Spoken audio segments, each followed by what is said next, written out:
A blessed morning po sa tanan. Before we start, tatayo po tayong lahat and we will greet one another. Let's roam around. Pakisabi sa katabi mo. Iikot pala tayo. No? Happy New Year! Sige po, you can walk. Praise God. Pati din po yung mga nasa online natin. Binabati namin kayo ng Happy New Year. Amen. Let's pray. Tataas po natin ang ating mga kamay. Let's pray. Lord, maraming salamat po for this new year. God, we believe that meron ka na namang something miracle blessing na paparating this year. At marami na agad mga opportunities na nagbubukas, projects, deals, Lord, but we need to do first things first. Lord, marami kaming gustong kagad gawin, marami kami kagad gustong unahin, pero Lord, baka magkamali na naman kami. Gusto namin, ang una naming gawin is unahin ka, makinig sa'yo, sundin ka kung ano yung kalooban mo. Lord, thank you. Today, we pray for your anointing, Lord, as I share your word. This will be the first Sunday of the year. Lord God, guide us and patawarin mo po kami, Panginoon, sa aming mga kasalanan na nagawa. Nasabin, whether nakasakit kami in our actions, Lord, forgive us. Today, ready na kami sa gagawin mo this 2026. Let your will be done, Holy Spirit.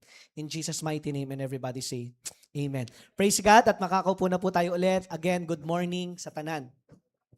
This January, meron po tayong series na tinatawag nating Seek First 2026. Dito po ating pag-uusapan, no? Seek First 2026.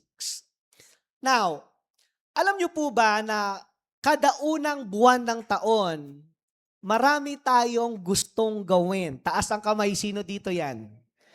Okay, dito sa kabila, meron ba tayo dito? Marami tayong gustong gawin, no? I think kami din. Kahapon, I'm with Kin. Marami na kagad kaming gustong gawin, pero kahit papano, no, nakabili na tayo ng mga gamit sa church, linis, ano yung mga pangangailangan, pero marami pa. And according to the research, people, unang-unang ginagawa nila kagad, reflect and review. Yan. I think I have a picture here. Ang ginagawa ng mga tao, nagre-reflect at nagre-review kagad sila. Meron ba dito niyan? Taas ang kamay ng mga ginagawa yan ngayon. Okay? So, reviewing the past year, ano yung mga achievements natin, o kaya naman yung iba nag-fail. Iba naman sa atin, gusto natin mag-rest, no? January na January, nako po, busy ako last year. Gusto ko muna mag-rest, o kaya naman, super exercise, para mabawi natin yung mga, alam mo yon, lechon, okay, mga, ano ba, carbonara, cake. Meron ba kayo niyan dito? So marami tayong gustong gawin, marami tayong gustong puntahan, ayusin, at baguhin every beginning of the year. Number 2, ang ginagawa daw ng mga tao, according to the research, is decluttering or organizing things. Yan, letter A, it's digital. So, ginagawa natin every start of the year, we clean up your computer files or phone apps, photos, or email inbox. May mga nakagawa na po ba niyan dito? I think meron na. No? Letter B, physical. Yan, decluttering unused clothes, drawer, shelf, or closet. Yung mga medyo maliliit na, okay? O kaya yung mga hindi mo na ginagamit na mga gamit, ginagawa natin, dinodonate na natin ito, dinideclutter na natin siya. Hindi ko na ito gagamitin. And last, letter C, our finances.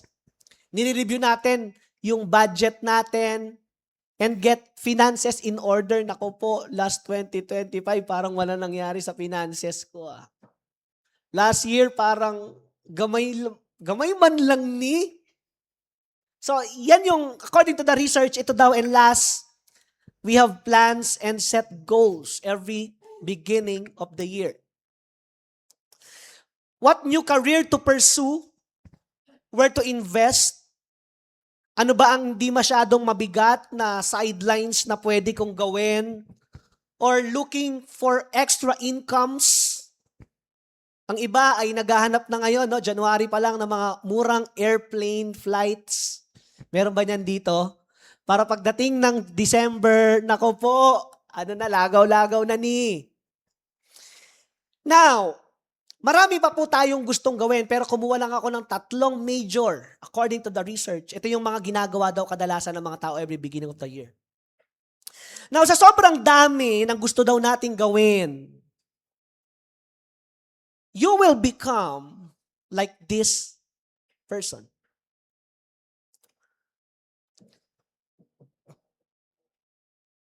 Okay? Sa sobrang dami mong goals, sa sobrang dami mong plano, di ko sinasabing masama yan, ano? Kaya lang, every beginning of the year, sa sobrang daghan yan, ang nangyayari po, you will become disorder. Now, what is disorder? Disorder means a state of confusion or an illness or condition that disrupts normal physical or mental functions. Yan yon. Kaya pala ang daming tao, nagulo na naman yung buhay. Pagdating ng December, walang nangyari kasi January pa lang, disorder agad na. Alright? Now, one of the teachings of the Lord written in the Bible, ito po yung ating main text, Luke chapter 12, 22 to 34. It is written, then Jesus said to his disciples, therefore I tell you, do not worry about your life, what you will eat, or about your body, what you will wear. For life is more than food, and the body more than clothes. Consider the ravens. They do not sow or reap. They have no storeroom or barn, yet God feeds them. And how much more valuable you are than birds. Who of you, by worrying, can add a single hour to your life?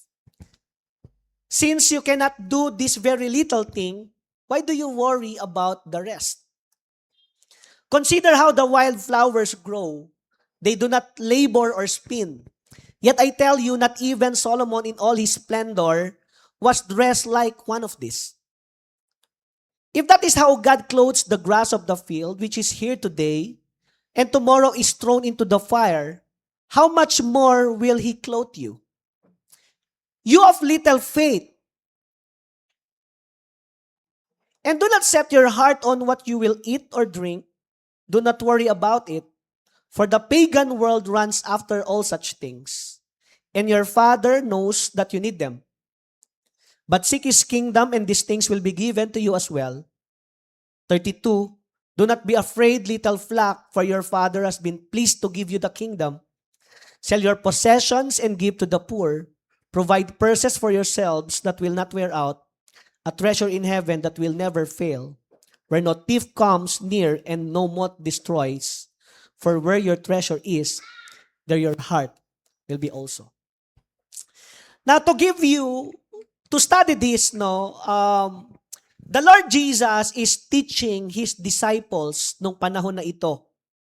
And ibig sabihin ng disciples, the Greek, di ba? If you remember, matetes.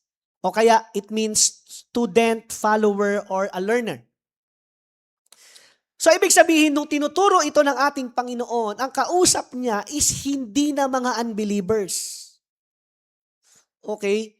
Ito na yung mga tao na naka-witness ng mga miracles ng ating Panginoon. Ito na yung mga taong nakasama niya sa kanyang earthly life at ministry face to face. Kaya lang, nung tinuturo niya ito sa kanyang mga disciples, as we can see, they are still worried. Okay? Meron po ba dito niyan? Taas ang kamay ng nag-worry. Let's be honest. Okay. O yan, lahat tayo merong ganyan, no? Sa Tagalog, nag-aalala. Sa Bisaya, ano? Nagaduol. Duol? So yan, kahit imagine that, kasama na nila si Jesus, ha? Nakita na nila yung miracle face to face, na bumubuhay ng patay. What else? Nagpapagaling ng may mga sakit. But they are still worried. Now, hindi pala tayo makakaiwas dito. Alam niyo po, lalo na bagong taon ngayon. Paano na yung family ko? Paano na yung pag-aaral ko? Yung tuition fees, mga babayarin namin? O kaya, ganun pa rin ba mangyayari sa buhay ko? Yung ibang kasama ko ay nagpo-post sa Facebook, they are success. Traveling around the world, naga-cruise ship na lang. Ako, naga-jeep pa din. Paano na yung future ko? Now, may sinabi ang Bible po that worrying can be dangerous. Okay? Ang pag-aalala pala, o kapag ikaw ay nagaduol, it's a danger. Everybody say danger. Why? Anong mangyayari? Number one, kapag nag-worry ka, number one, you will become unfruitful. Okay? Kaya pala ito danger, kasi hindi ka magbubunga. In Mark chapter 4, 18 to 19, singit ko lang ito, no? Pero ganun din kasi yung nangyari dito. Still others like seed sown among thorns, hear the word, but the worries of this life, the deceitfulness of wealth, and the desire for things come in and choke the word, making it unfruitful. So ito po ay isa sa parable teaching ng ating Panginoon sa kanyang mga disciples ulit, sa kanyang mga nakasama ulit. Kaya lang, iba pala yung laman ng kanilang puso. Pwedeng, pag na-kay Lord na ako, sisikat na ako. Kapag na-kay Lord ako, magiging mayaman na ako. Now, ano nang sabi? The worries of this life, the deceitfulness of wealth, kayamanan sa mundo, what else? The desire for other things, and choke the word, making it unfruitful. Listen, kaya pala maraming taong unfruitful because of the worries in life. Mapapansin mo yan. Kamusta yung 2025 mo? Anong nangyari sa'yo? Mabunga ba? Daghan? Or unfruitful? Dito mo matitrace ang isang taong unfruitful? Because they are worried. Pangalawa, nadideceive sila ng mga bagay dito sa mundo. At iba ang kanilang desire. Kaya pala, unfruitful. Number 2, danger of being worried. You will become preoccupied with non-essential tasks. Matthew 10, 40 to 42. 41 to 42. Martha, Martha, the Lord answered, you are worried and upset about many things, but few things are needed, or only one. Alam niyo yung storya na to, no? Na dumating ang ating Panginoon sa bahay ni Mary and Martha. Kaya lang si Martha, aligaga. Preparing the meal, set up the tables, cleaning the house, kasi nga may bisita. Di naman yun masama. May darating na mga bisita, nandun ang ating Panginoon, imagine that. Nandun si Lord sa bahay nila Mary and Martha. And that's normal. Maglilinis ka talaga ng bahay mo. Di ba? Pag may bisita ka eh. Kahit hindi mataas ang position yan, kahit he's like a normal people, maglilinis ka kasi yung bahay mo represents who you are.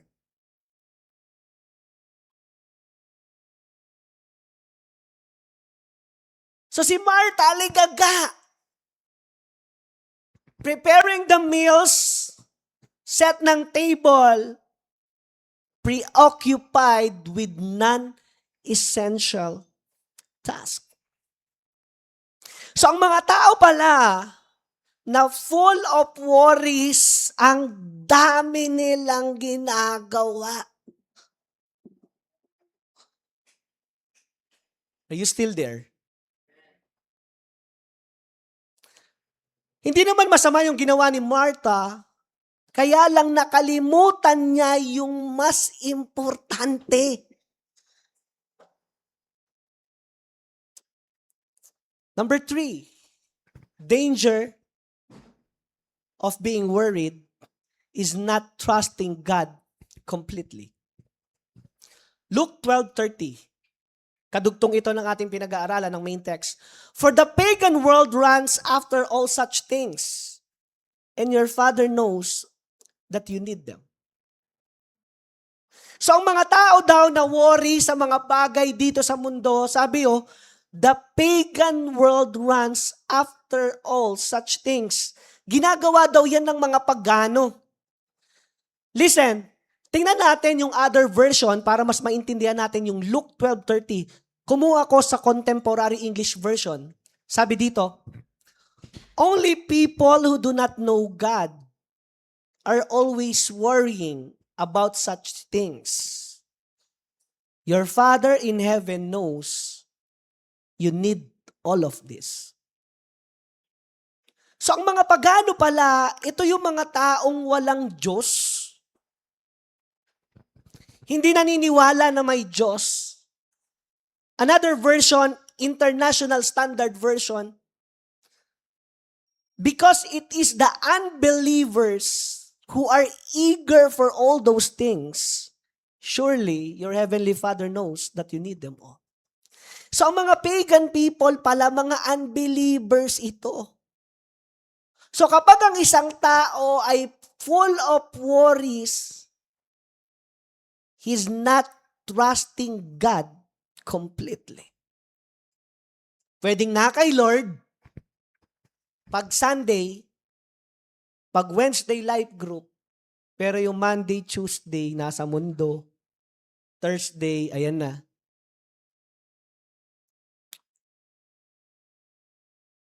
Last, number 4, danger of being worried. It can damage your health. Verse 25. Who of you by worrying can add a single hour to your life? So kadalasan, kaya pala nagkakasakit ang isang tao because stress, full of anxiety, at ang root, full of worries. Tingnan mo nga yung katabi mo kung may sakit yan. Puyat lang, puyat. Are you learning here? Nandyan pa po ba kayo? So nadadamage, ang dami palang nadadamage sa atin. Alright? Now, what are we going to do? Pastor, ano ba dapat nating gawin ngayong bagong taon?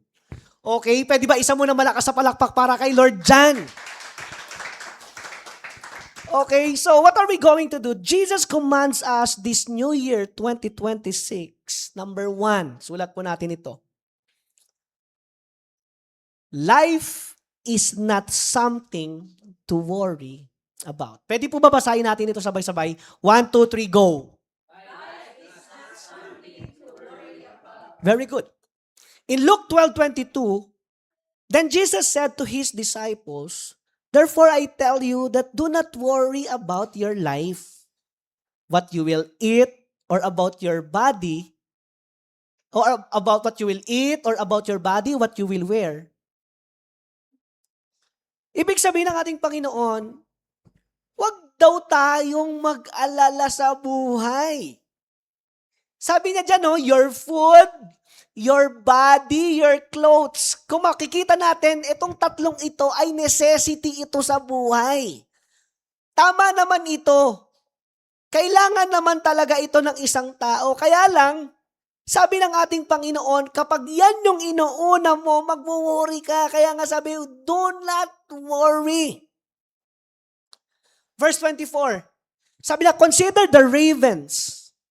They do not sow or reap. They have no storeroom or barn, yet God feeds them. And how much more valuable you are than birds. Alam niyo ba ang raven? Ang raven po, from Old Testament, sa book of Leviticus, ravens are considered unclean bird. Ibig sabihin, kapag nakakita ng raven sila nung araw, dito marami, blackbird yan. Madumi. But kung titingnan mo ito, sabi ng Bible, consider the ravens. They do not sow or reap. They have no storeroom or barn, yet God feeds them. Ibig sabihin, kahit na itong mga unclean animals, or parang wala lang saysay na mga animals, pinapakain pa rin sila ng Diyos. Hindi sila nagtatanim, hindi sila umaani, hindi sila nag-iipon. Pero as you can see, God feeds them. So, pastor, hindi na ako magtatrabaho. Kasi God feed me. So, pastor, hindi na pala ako mag-iipon. Hindi yun yung sinabi ng Bible. Pinakita lang sa ating ng Panginoon, sabi, consider, tingnan nyo nga yung raven. Hindi na lang raven, tingnan nyo na lang yung birds. Sino nagpapakain ng billions of birds sa buong mundo? Imagine the birds. Kung makahuli man ang tao sa Manila Zoo, sa Crocodile Park, ilang birds lang yun nandyan. Pero kamusta yung bird sa Luzon, sa Visayas, sa Mindanao, o sa iba't ibang bansa? Gaano kadami yung birds na yun? Paano pinapakain ni Lord yun? What else? Sabi niya pa, consider how the wildflower grows. They do not labor or spin, yet I tell you, not even Solomon in all his splendor was dressed like one of these. 28, if that is how God clothes the grass of the field, which is here today and tomorrow is thrown into the fire, how much more will He clothe you, you of little faith? So as you can see, Solomon is a king. Balikan natin yung text. Solomon is a king. In example ng ating Panginoon dito si Solomon. At kapag ikaw ay king, lahat ng magagandang tela, masusuot mo. Kaya nga sabi ni Lord sa Bible, ang totoong maayos manamit ay nagtatrabaho sa palasyo. Kung makakakita ka talagang maayos at executive manamit, they are working in palace. The rest, ordinary na lang lahat. So as a king, lahat ng telang maganda makukuha niya. Kaya lang sabi ni Lord, kahit na sa sobrang yaman ni Solomon, kaya niyang magpagawa ng magagandang damit, mas magaganda pa din ang flowers.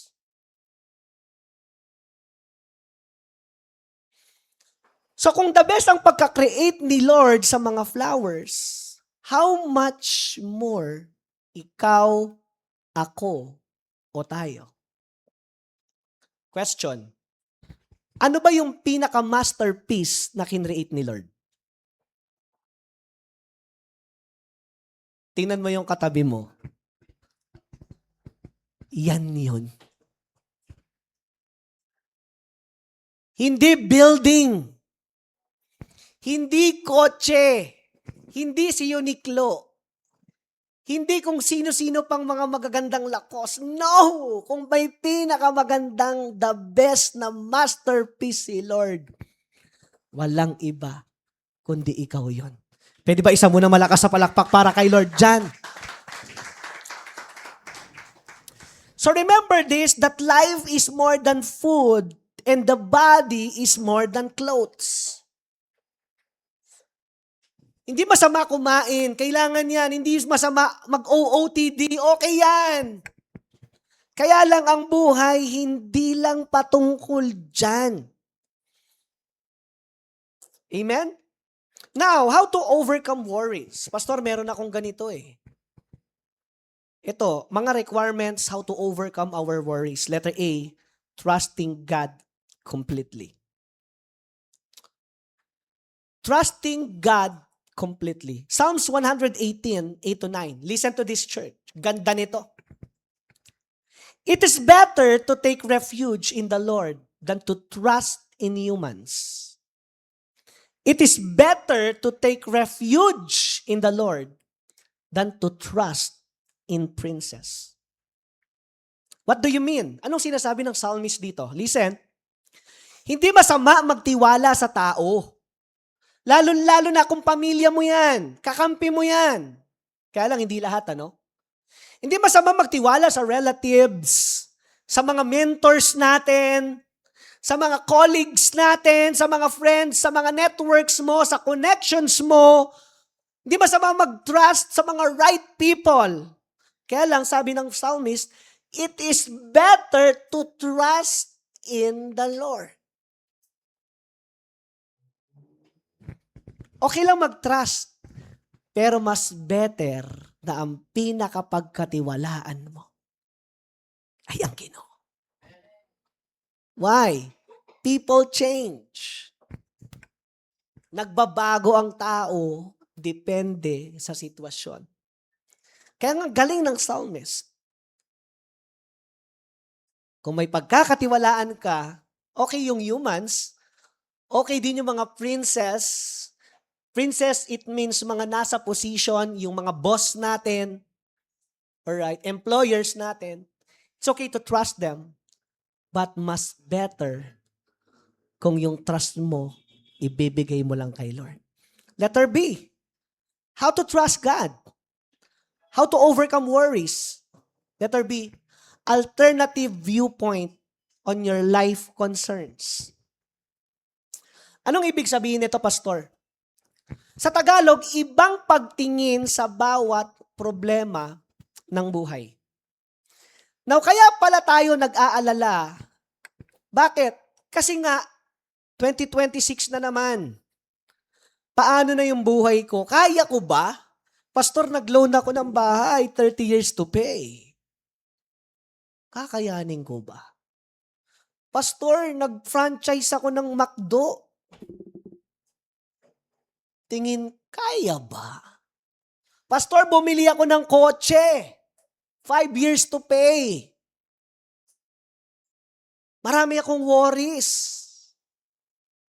Nagpapaaral pa ako. Tumutulong pa ako sa mga kapatid ko. Full of worries naman talaga yan.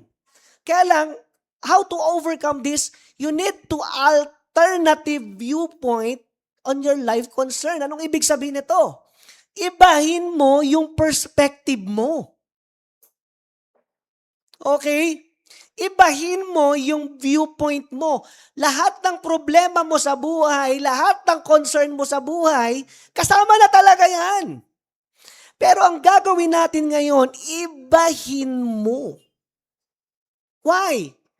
Kasi sa buhay natin dito sa mundo, nandyan na yan. Ang kailangan mo lang gawin, ibahin mo yung pag-isip mo dyan.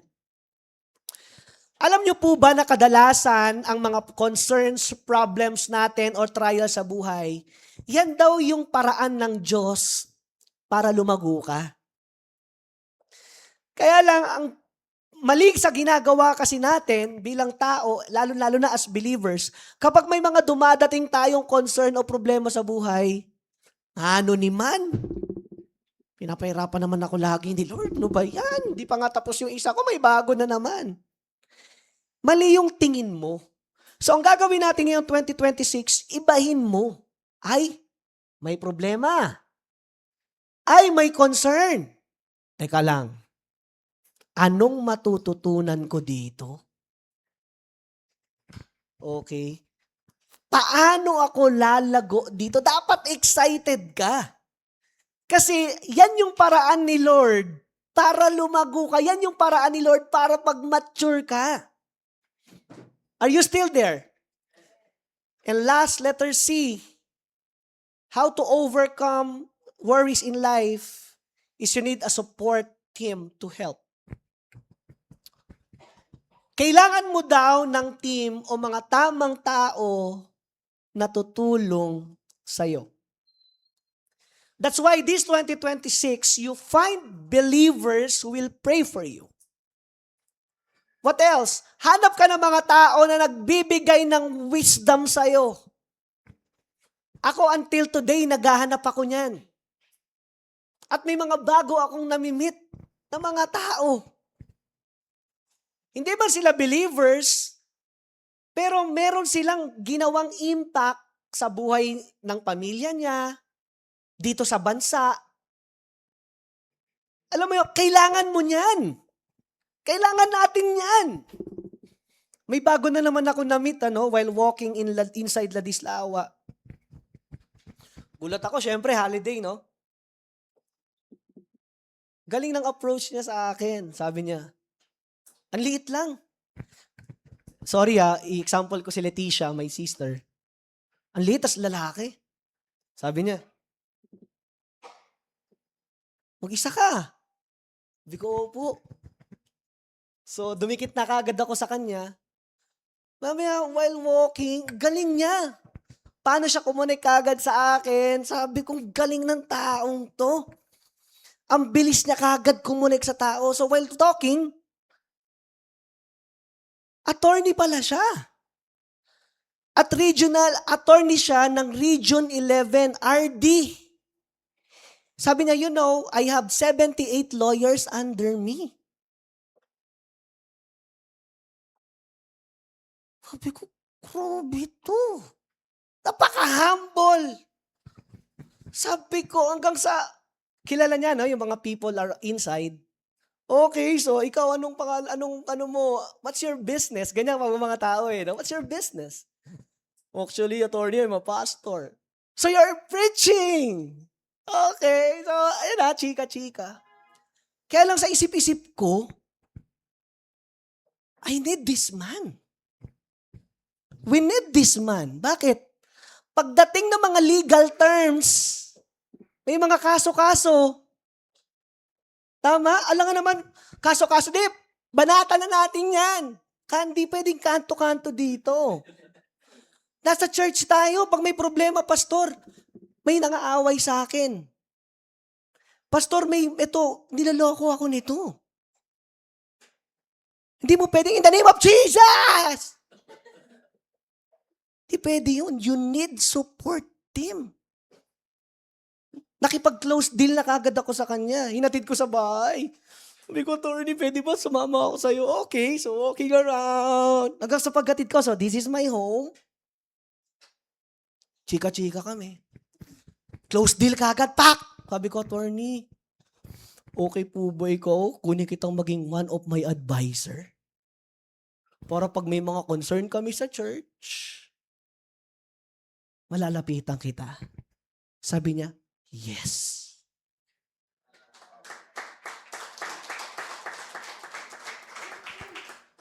So dito sa mundo, you need a support team. Kapag ikaw lang mag-isa, gumigera ka, feeling mo, ikaw kaya mo, hindi ka pa nag-uumpisa, talo ka na. Kailangan magaling tayo dyan. Kaya nga meron tayong life groups. Okay? Meron tayong fellowship na ganito. Hindi lang ito basta-basta because we are team here.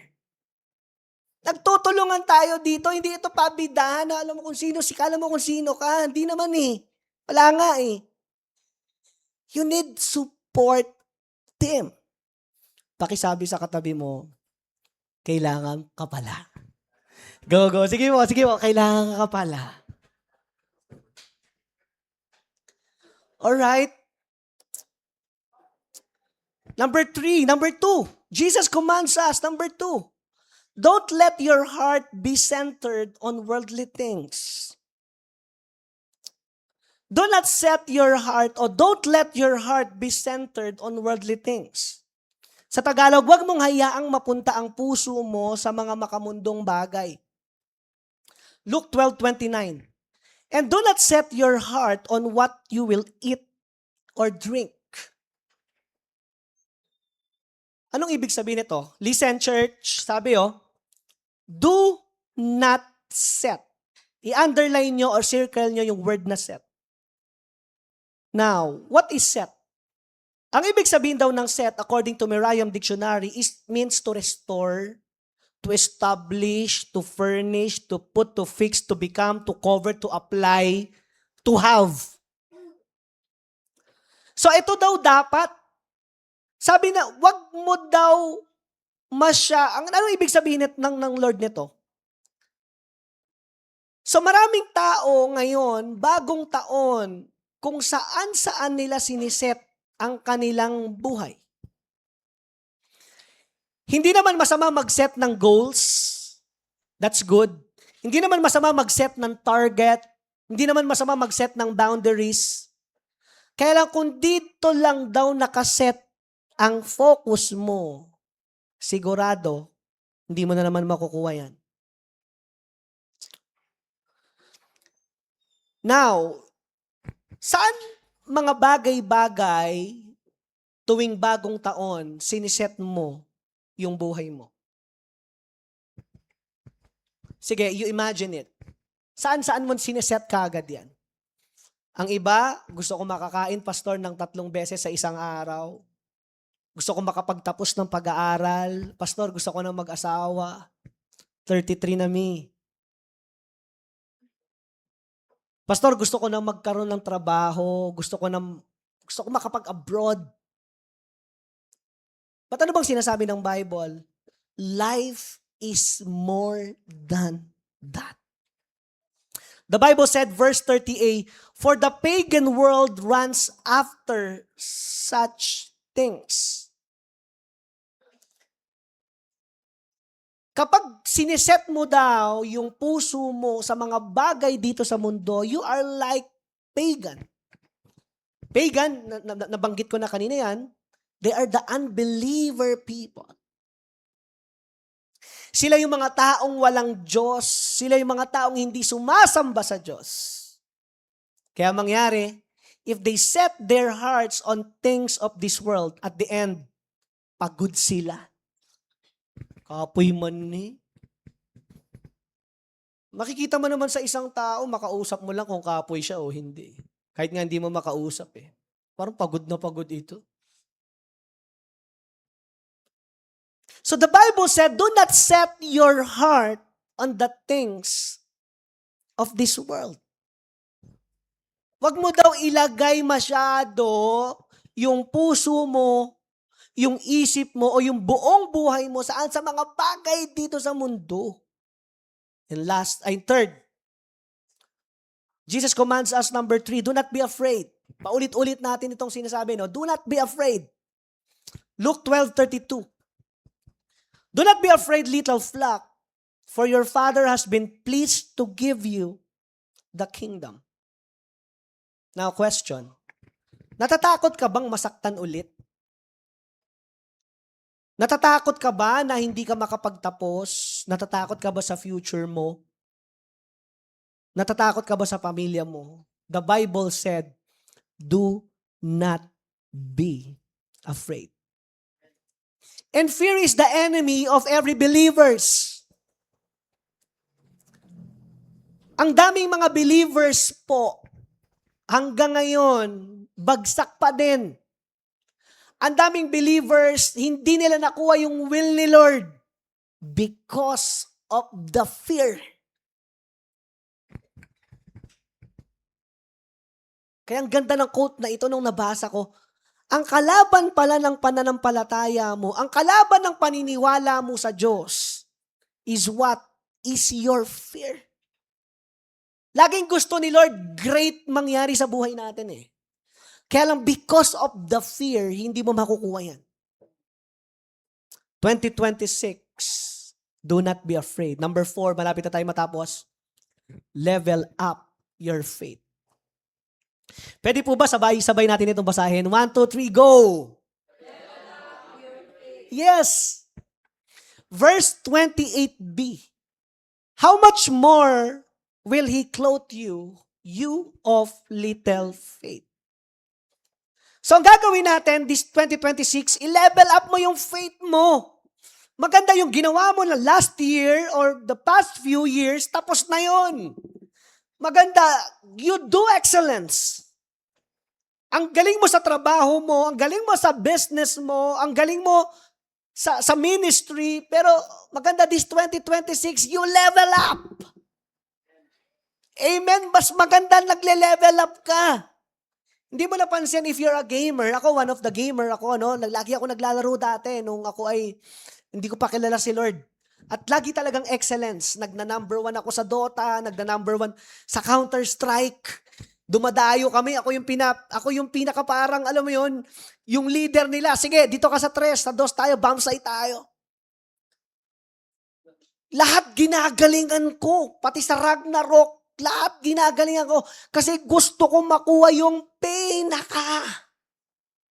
At kapag nakuha mo yung pinaka-level up, yung pinaka-peak, di ba pag dumadaan ka parang, uy, si ano? Uy, si ano to ah? Nakikita mo dun sa screen, may aura ka. Sabi ko, ang ganda naman, gusto ko din, ganyan din sa faith ko. Lord, alam nyo ba, one of my prayer this 2026, gusto nyo malaman, isa sa nilist ko? One of my prayer is, Lord, level up my faith. Ayoko nang balikan yung mga nangyari last 2025, nag-success man ako, or nag-fail man ako. Ayoko nang balikan yun. Sabi ko, Lord, I want to level up more. May ganyan ka ba? Gusto mo ba mag-level up o gusto mo na ganyan ka na lang? Sino dito gusto mag-level up? Sige, isang malakas na palakpak para kay Lord Jan. And last, number 5, tapos na po ako. The first thing to do is to seek the kingdom of God. Sabay-sabay po ito tayo ulit basahin. 1, 2, 3, go. Is to seek the kingdom. Luke 12:31. But seek His kingdom, and these things will be given to you as well. In other translation, seek first His kingdom and His righteousness. Kaya lang nag-focus ako dito kay Luke. Hindi niyo napansin that life is all about seeking. Lagi tayo may hinahanap, pagising sa umaga, hanap kape, hanap agad cellphone. Bakit? Kasi nga, lagi tayong may hinahanap. That's life. We're looking for, fame, prestige, happiness. Kasi nga, dito daw sa mundo, lagi tayong may hinahanap. But the problem, or the concern, kapag mali yung nahanap mo, magiging mali yung resulta sa buhay mo. Hindi ko sinabing masama maganap, pero delikado kasi ito. Lalo na, kapag na kay Lord ka na, tapos mali yung hinahanap mo. So the Bible reminds us, sabi sa Tagalog, pagsikapan mong mabuti, pagsikapan mo higit sa lahat, hanapin ang kaharian ng Diyos. Now, what is seek His kingdom? Or what is seek first? So seek first is to hear from God, to get direction from God, and to get His instruction and accept His correction. So, ibig sabihin, this January, post ka pala muna. Tama? Hindi ko sinabing, Pastor, di na ako magtatrabaho. Hindi. Ibig sabihin, huwag ka munang masyadong maraming ginagawa. Pero siyempre, magtatrabaho ka pa rin, ano? What I mean, yung sobrang dami mong pangarap, sobrang dami mong plano, ito yung mga gusto mong puntahan. Post muna, hindi masama yan. Pero post muna. Lahat tayo ang gagawin natin na sa church, post muna. January, seek first, makikinig muna tayo kay Lord. Pangalawa, hahanapin mo yung direction ni Lord. Lord, saan mo ba ako gusto? Tuloy ko pa ba? Lord, ano yung gusto mong gawin ko? Big sabihin, naghahanap ka yung direction ni Lord. Hindi direction ng tao, Direction dapat ni Lord. Next, hanapin mo yung instruction ni Lord. Lord, ano pong gusto mong gawin ko? Lord, anong gusto mong tutukan ko? And last, accepting His correction. Ibig sabihin, Lord, ano yung mga ayaw mo nang gawin ko? Lord, sino yung mga taong ayaw mo nang samahan ko? Ano ko na? Stop na ako. Hindi na ako maglalaan ng oras sa kanila, Lord. Kasi baka mamaya nai-stumble ako sa kanila, humihigop lang, no? Lord, sino yung mga taong ayaw mo nang dikitan ko? Kasi baka mamali pa ako. Correct me. Ganyan pala ibig sabihin ng seek first. Nakikinig, hinahanap mo yung direction, at nagpapaturo ka ano bang gusto ng Diyos sa'yo. So, seeking God ay higit pa daw ito sa naghahanap ng lifetime partner o naghahanap ng business na maganda ngayon. Kasi ang sinisik mo is His kingdom.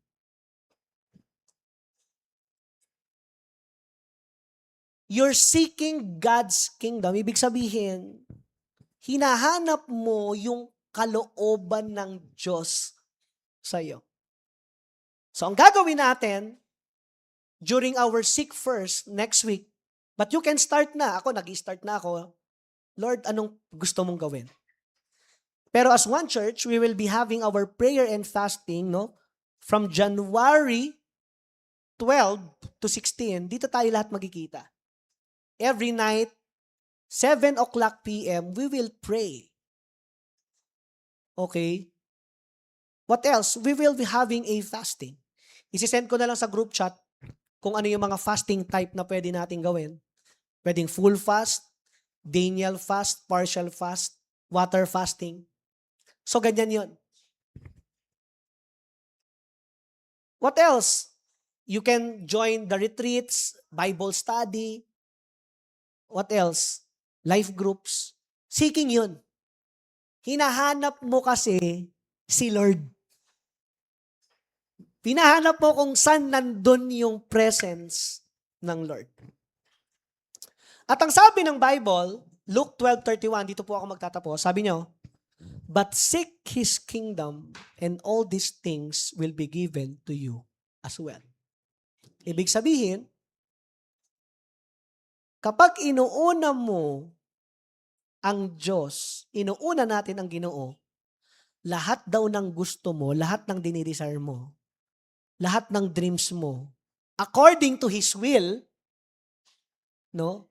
Sabi, lahat daw yan ay susunod na lang sa'yo. Question, sino dito maraming gustong blessing this 2026? Taas ang kamay. I think lahat tayo. Pero sabi ng Bible, sabi ni Jesus, anak, unahin mo muna yung kaharian ko. Unahin mo muna ako. Isang malakas na palakpak para kay Lord. Tapos na po tayo, no? We will all pray, we will all stand up. Hallelujah. Thank you, Jesus. We will close our eyes. Lord, maraming salamat po for your first reminder of the year. Tama, Lord. Ang dami naming plano. Ang dami naming gustong gawin. Ang dami naming gustong puntahan. Ang dami na sa isip namin, Lord. Kaya lang, because of this, we will become disordered.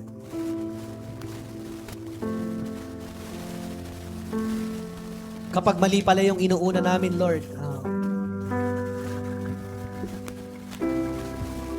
we will be having worries in life.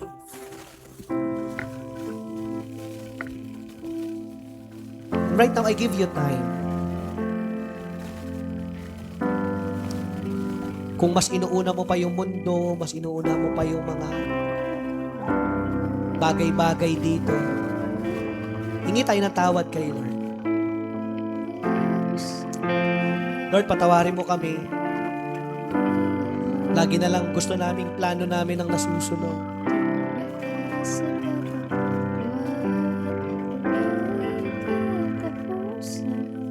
Lagi na lang pinipilit namin, Lord, yung gusto namin. Nakakalimutan namin, Lord, makinig sa'yo. Pero thank you for your word today. It reminds us na hindi pala namin kailangan mag-alala sa buhay. Because look at the birds. Kung yung mga birds nga pinapakain ni Lord, how much more ikaw? Or look at the flowers. Walang businessman ang kayang mag-create ng flowers because it's only created by God. But look at the flowers. They are beautiful. So if that is the flowers, how much more you? Alam mo ba na ikaw yung pinaka-masterpiece ni Lord? Kaya wag mo maliitin yung sarili mo. Do not listen sa mga sinasabi ng ibang tao. Because you are created by God as His masterpiece.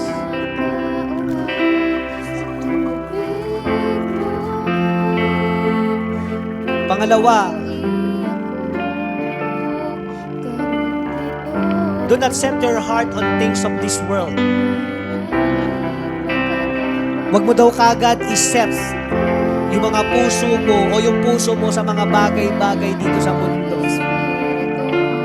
Hindi masama yan, no? Yung mga bagay dito sa mundo, pero wag mo i-focus yung puso mo dyan. Third, do not be afraid. Some of us here, natatakot ka. Paano yung utang mo? Paano yung pamilya mo? Paano yung buhay mo? Paano yung pag-aaral mo? Paano yung business mo? The Lord is telling you right now, anak, huwag kang matakot. I'm with you. Ang mga man and woman of God sa Bible, they are also afraid. Pero ang sagot sa kanila ni Lord, I am with you. This 2026, sasamahan ka ng Diyos. Number 4, you build your faith. You level up your faith. It means, okay naman yung ginawa mo last year, or pwedeng wala kang ginawa. Maganda this 2026, anak, you level up, you grow. Lumago ka pa. Huwag lang ikaw yan, because God has a best plan for your life this coming 2026. In the name of Jesus. Level up! Huwag kang maging stagnant na Christian. Huwag kang maging stagnant na daddy, na father, na mother, na employer, na estudyante. Maganda, every year, every day, you grow. Di masama mag-grow. Huwag mo papakinggan yung mga sinasabi ng iba sa'yo.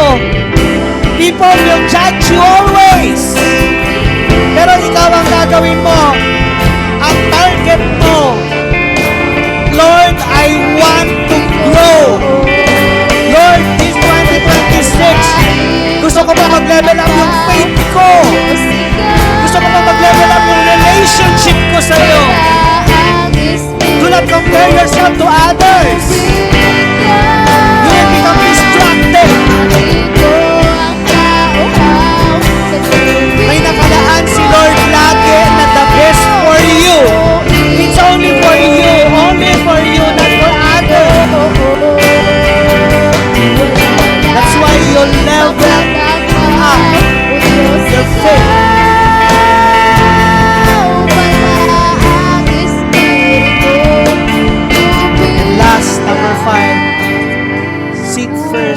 God's kingdom. Ito yung pinakaunang-una nating gagawin. Wala na munang iba. You go on sa mga ginagawa mo, no? Pero wag ka munang masyadong solid dyan. Jesus commanded us na anak, you seek me first. Seek my kingdom first. Ako muna hanapin mo. Ako muna ang unahin mo. Hindi masama unahin ang family. Hindi masama unahin ang job, ang trabaho, ang school. Pero sabi niya, mas unahin mo ako. And there's a promise. Kapag inuna mo si Lord, sabi, lahat ng blessing ay susunod na lang sa'yo. At magugulat ka, yung blessing na yun is mas the best pa sa dinidesire mo. Mas the best pa sa gusto mo. That's why all you need to do this January is to seek God first. You pray, you fast, you read your Bible, have fellowship, you attend our nights of breakthrough for 5 days. Commit. Then after that, doon ka magplano. Doon ka gumalaw, doon mo itodo. Kasi sigurado, may blessing na galing sa Ginoo. Hallelujah. Thank you, Jesus. Thank you, Holy Spirit. And today, we will be the first Sunday of the month, of the year. We will be having our breaking of the bread. Please, palihog po. While listening our song.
Shed for me, there's no greater love than this. No, you have overcome the grave. Your glory fills the highest place. What can separate me now? Kaya po tayo naririto ngayon at pinagsama-sama bilang isang simbahan ay dahil sa pagmamahal ng ating Ginoo sa sangkatauhan. Pinadala niya ang kanyang anak na si Jesus para tayo iligtas. Kaya importante na alalahanin po natin ito sa pamamagitan ng ating communion.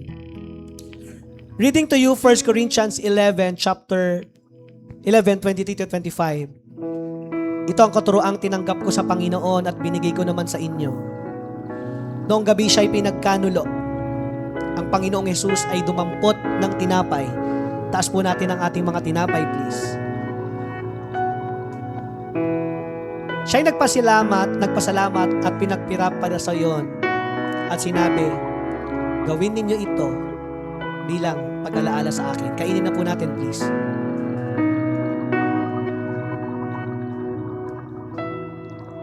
Matapos magapunan, dumampot din siya ng kopa. Taas po natin mga cups, please. At sinabi, ang kopang ito ay ang bagong tipan ng Diyos na pinagtibay ng aking dugo. Tuwing iinumin niyo ito, gawin ninyo bilang pag-alaala sa akin. Inumin na po natin, please. Tataas po natin ang ating mga kamay. May the Lord bless you. May the Lord keep you. May the Lord make His face shine upon you, and may the Lord be gracious to you. May the Lord turn His face toward you. May the Lord give you peace. Lord, 2026 will become the best year for us. Prepare us, Lord. We pray for hedge of protection in the name of Jesus from the devil, from the wrong people, from the wrong teachings in the name of Jesus. And Lord, we pray sa mga tinatrabaho ng aming mga kamay, pinupuntahan ng aming mga paa. Panginoon, may you bless it in the name of Jesus. And Lord, we pray for healing right now. For those people who are sick, may sakit in the name of Jesus. May nararamdaman ka. Masakit ang ulo mo, masakit ang katawan mo, masakit ang tiyan mo. Hawakan mo yan right now. We pray for it. Lord, I pray for complete healing right now in the name of Jesus. Let the blood of Jesus Christ flow and receive complete healing. Receive it right now in the name of Jesus. Lord, salamat po, Panginoon. We pray also for provision this year. Lord, we do not know what happened. Pero Lord, promise mo, we will trust you completely. Unahin ka lang namin at lahat ay susunod na lang. Thank you, Lord, for your church. Lord, you're the pastor of this church. You're the founder of this church. You're the CEO of this church. You're the head of this church. Ikaw lang po ang maangat sa simbahan na ito. Maraming salamat, Panginoon. Ingatan mo kami sa aming pag-uwi. Prepare us, Lord, for our seek first, prayer and fasting. I love you, Lord. We praise you and we bring back all the glory, honor, and praise. Ito po ang aming dalangin sa pangalan ni Jesus, and everybody say, Amen, Amen, and Amen. Happy New Year!